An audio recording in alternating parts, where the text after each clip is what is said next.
Do you repeat dysfunctional relationship patterns over and over, even though they make you feel terrible? It doesn't seem to make any sense that we repeat patterns that leave us frustrated and hurt. Why would you want to be in a relationship with somebody who's toxic to you? I'm going to share 4 reasons why we repeat destructive relationship patterns and 5 ways to break this pattern and have healthier, happier relationships. Here are 4 reasons why we repeat destructive patterns. Number 1, it's familiar. We repeat behaviors because they're familiar to us, whether they're from childhood or any other past trauma. We know what to expect from them, and that's why we choose someone who's not good for us, because the unknown can be really scarier than the known. It's kind of a crazy human thing. Number 2, we learned it growing up. In childhood, we learn our core beliefs, coping skills, and behavior patterns that we used to cope with our families of origin. If we had a dysfunctional family, we would find ways to cope with that family, but we unconsciously carry these patterns into our adult relationships. And so what that might look like is our family was chaotic, we were with parents who were unpredictable, and so we learned to kind of keep quiet and not speak up.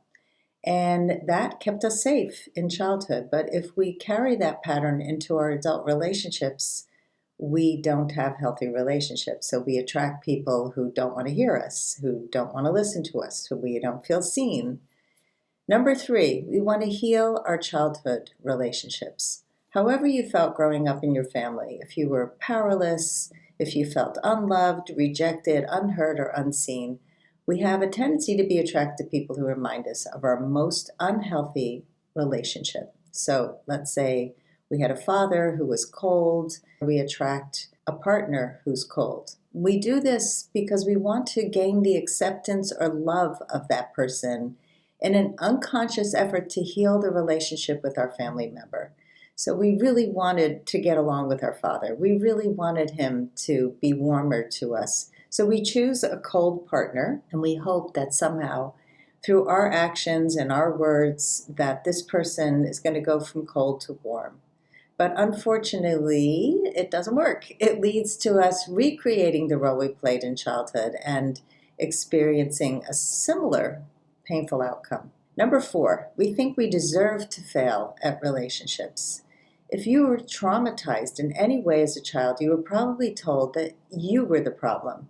You were the reason there were problems in your family. Even if you were not blamed directly, family shame is internalized and self-esteem suffers to the point where we might believe we deserve dysfunctional relationships as adults. Here are 5 ways that we can begin changing our dysfunctional patterns in relationships. Number 1, become more aware of the patterns in your family of origin. The way you were raised became the model or blueprint for your adult relationships. So to become more aware, educate yourself about family systems and toxic family dynamics. And to do this, most people need to work with a therapist or a coach like myself to help you heal these patterns in your adult relationships. So the first step is always awareness. Become more aware what was going on in your family, because all of our families have different patterns. Number 2, become aware of your behavior. It's crucial to become more aware of the part you play in dysfunctional relationship dynamics. No matter how badly somebody treats you, we're responsible for the way we act, the way we think, the way we feel.